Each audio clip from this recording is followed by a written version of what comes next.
পরিস্থিতি যাই হোক, মানুষকে সবসময় তার নিজের একটা স্ট্যান্ডার্ড মেনটেন করতে হয়। কথাই আছে না, যেমনই সময় আসুক, বাঘ কিন্তু কোনো দিন ঘাস খায় না। তো যাই হোক, hello and good morning everyone, কেমন আছো সবাই? তো দেখতেই পাচ্ছ আরেকটা ভিডিও নিয়ে তোমাদের কাছে হাজির হয়েছি। তো এখানে আমি রান্নাই করছি এই টাইমটাতে। সত্যি কথা বলতে বাড়িতে বিয়েবাড়ি থাকায় প্রচুর খাওয়া দাওয়ার অনিয়ম হয়েছে, তাই আজকে ভাবলাম একটু হালকা পাতলাই রান্না করব। তো এখানে আমি বুঝতেই পারছো, এখানে একটা হালকা করে বড়ার সবজি করব, ওই জন্য মুসুর ডালে বড়ার সবজি। দেখতেই পেলে ডালটাকে প্রথমে বেটে নিয়েছিলাম, তার মধ্যে হালকা একটু নুন, সামান্য একটু মিষ্টি, কারণ আমরা খুব একটা নুনটাটা পছন্দ করি না, করে দিয়ে ওটাকে ফাটিয়ে নিলাম ভালো করে। তারপর কড়াই তেল দিয়ে বাটাটা দিয়ে এবার বড়াগুলো করে নিচ্ছি। সত্যি কথা বলতে বাড়িতে যদি কোনো অনুষ্ঠান বাড়ি বা কাজ থাকে না, তাহলে খাওয়া দাওয়ার প্রচুর অনিয়ম হয়। তাই আজ আর একদম কিছু সত্যি বলতে একদমই কিছু রিচ টাইপের খাবার, মাছ মাংস বা ডিম এই টাইপের খাবার কিছুই খেতে ইচ্ছা করছে না। হ্যাঁ, ঘরের সবাই বললো, বর মেয়ে, যে আজ একটু হালকা পাতলা করে কিছু করো। আর নিজেরও একদম খেতে ইচ্ছা করছে না, তাছাড়া শরীরটাও খুব একটা ভালো নেই। হ্যাঁ, বিয়েবাড়িতে বারবার করে তো ধরো অনেক রকমই কাজ থাকে, অনেক দায়িত্ব থাকে, ঠিক আছে। তো দেখতেই পেলে এখানে বড়াগুলো সুন্দরভাবে লাল লাল করে ভেজে এবার আমি এগুলোকে তুলে নিচ্ছি।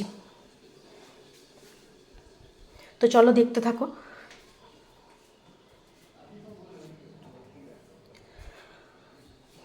তো বড়াগুলো এইভাবে ভেজে তুলে নিয়ে তারপর এবার আমি তরকারিটা কষাবো।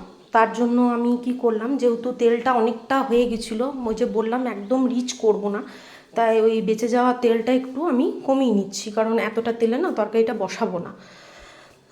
একদম সামান্য তেল দিয়ে আমি কিন্তু বড়াগুলো আমি কিন্তু পুরো ডিপ ফ্রাই করেছি, দেখতেই পেলে অনেকটাই তেল দিয়েছিলাম, বাট তরকারিটা না আমি একদম কম তেলে করব।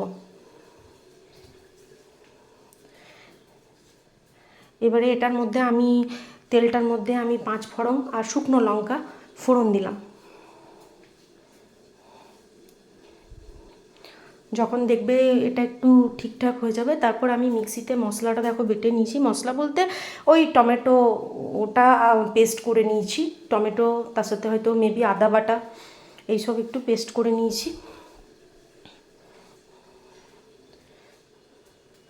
এবারে আমি এটা কষাতে থাকবো, বেশিক্ষণ নয়, ওই 1 মিনিটেরও কম, যতক্ষণ না একটু ভাজা ভাজা হয়ে যাচ্ছে, নালে একটু কাঁচা থেকে যাবে। তো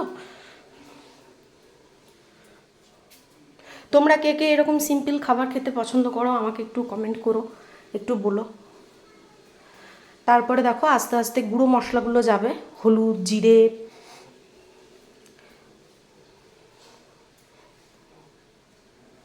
ধনে গুঁড়ো, আর এটা কাশ্মীরি লঙ্কা গুঁড়ো। এটা কিন্তু শুকনো লঙ্কা গুঁড়ো নয়, আমরা ঝালটাও একটু কম খাই। তারপরে ওই যে এটা হচ্ছে, এই কাজটা আমরা সবাই কম বেশি করে থাকি, মিক্সির বাটি ধুয়ে জলটা, এটা না দেওয়া পর্যন্ত আমাদের রান্নাটাই মনে হয় ইনকমপ্লিট। বাস এটা দিয়ে পুরো মশলাটাকে একটু ভালো করে কষিয়ে নেবো, তারপর সেদ্ধ করা আলুগুলো দিয়ে দেবো।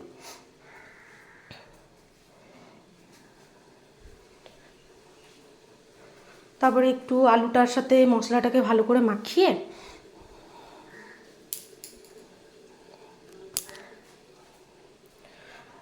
জল দিয়ে আর একটু কষাতে থাকবো।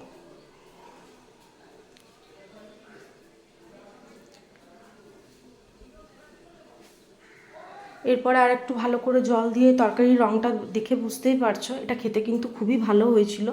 এটা করতে পারো বেশ কিছুদিন, যদি খুব রিচ টাইপের খাবার খাওয়া হয়ে যায় বা খুব হেভি খাবার খাওয়া হয়ে যায়, তারপরে এই সব খাবার খেলে দেখবে শরীর মন দুটোরই শান্তি পাওয়া যায়।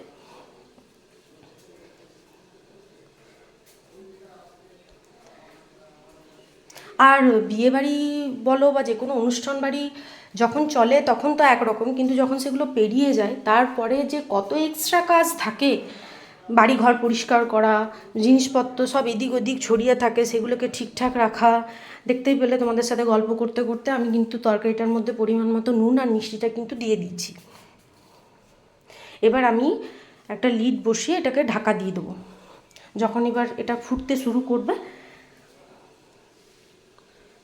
একদম নামাবার কিছুক্ষণ আগে আমি কিন্তু বড়াগুলো দেবো। সত্যি বলতে আমিও থাকতে থাকতেই শিখেছি বা নিজের অভিজ্ঞতা থেকে বলছি, প্রথম প্রথম আমি কি করতাম, ওই ফোটার টাইমেই বড়াগুলো দিয়ে অনেকক্ষণ ধরে সবজিটাকে ফোটাতাম। তখন কি হতো, খাবার টাইমে বড়াগুলো যেহেতু একদম ডালের বড়া না, তো খাবার টাইমে বড়াগুলো আমার সব ভেঙে যেত। ঠিক আছে, কিন্তু কি করবে, চেষ্টা করবে বাস এই যখন ফুটলো বড়াগুলো দিয়ে ঠিক 10-20 সেকেন্ডের মতো করে এটাকে ঢাকা দিলে, এবার এইভাবে যদি, তাহলে বড়াগুলো একদম গোটা গোটা থাকে, ভেঙে যাওয়ার চান্স থাকে না। সত্যি বলতে ভাঙে না। প্রথম প্রথম আমার কিন্তু পুরো ভেঙে ঘেঁটে যেত। এরপর আমি এর ওপর থেকে 1 চামচ একটু ঘি আর একটু গরম মশলা ছড়িয়ে এটাকে ঢাকা দিয়ে দেব, যাতে ঘি আর গরম মশলার ফ্লেভারটা সবজিটার মধ্যে যায়। তো কালারটা দেখে বুঝতেই পারছো, জানি না ক্যামেরাতে কতটা এসছে, বাট খেতে খুব ভালো লাগছিল। হালকা পাতলা করে এই একটা ঝোলটাই মেনলি বানিয়েছিলাম। দেখতে পাচ্ছ আমি এবার ওই গ্যাসটা জ্বালিয়ে এবার ভাতের জলটা গরম হতে দিলাম। তার মাঝখানে অনেক কাজ করেছি, সত্যি কথা বলতে ক্যামেরাটা নিয়ে তো এত কিছু দেখানো যায় না। রান্নাঘরের মধ্যেই ক্যামেরাটা সেট করে আমি কাজগুলো করছিলাম আর সাইড বাই সাইড রান্নাটাও করছিলাম। তো চালটা আমি ধুয়ে নিয়েছিলাম, তারপর দিয়ে দেবো চালটা। অ্যাকচুয়ালি এটা বাসমতি চাল, তো এটা হতে বেশিক্ষণ টাইম লাগে না, জানোই যারা এই চালটা ব্যবহার করো, এটা 1 ফুটেই ভাতটা হয়ে যায়। তো আমি এটা চালটা প্রথমে ধুয়ে পরিষ্কার করে ওই 15-20 মিনিটের মতো ভিজতে দিয়ে দিয়েছিলাম। তারপরে এবার আমি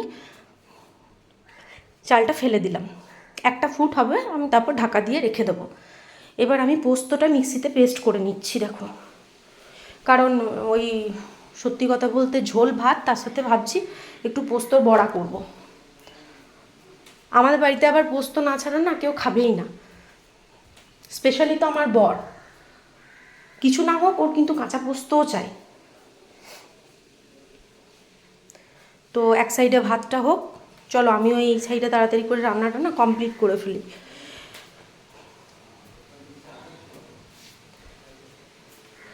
দেখতেই পেলে যেটা বললাম, যে 1 ফুট ফুটলেই আমি কিন্তু গ্যাসটা অফ করে ভাতটা ঢাকা দিয়ে রেখে দেবো। এতে কি হয়, ভাতটা খুব ঝরঝরে থাকে। আরেকটা জিনিসও তোমরা করবে, জলের মধ্যে ভাতটা যখন ভাতের জলটা যখন চাপাবে, সেটার মধ্যে সামান্য একটু সাদা তেল যদি দিয়ে দাও, ভাতটা একদম কিন্তু গায়ে গায়ে লেগে যায় না, একদম ঝুরঝুরে একটা ভাত হয়। তো বাস আমি এবার একে একে করে পোস্তর বড়াগুলো করে নিচ্ছি।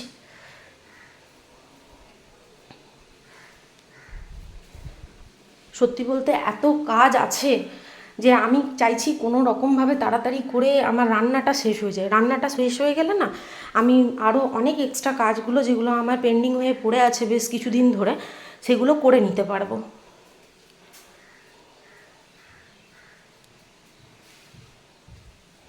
তো দেখতেই পাচ্ছ এখানে বড়াগুলো কত সুন্দরভাবে উঠেছে। তো যাই হোক, তোমাদের সবার যদি আমার ভিডিওটা ভালো লেগে থাকে, তাহলে please like, comment and share, also subscribe my channel. আর দেখা হচ্ছে আবার পরের ভিডিওতে। Thanks for watching. সবাই ভালো থেকো, সুস্থ থেকো।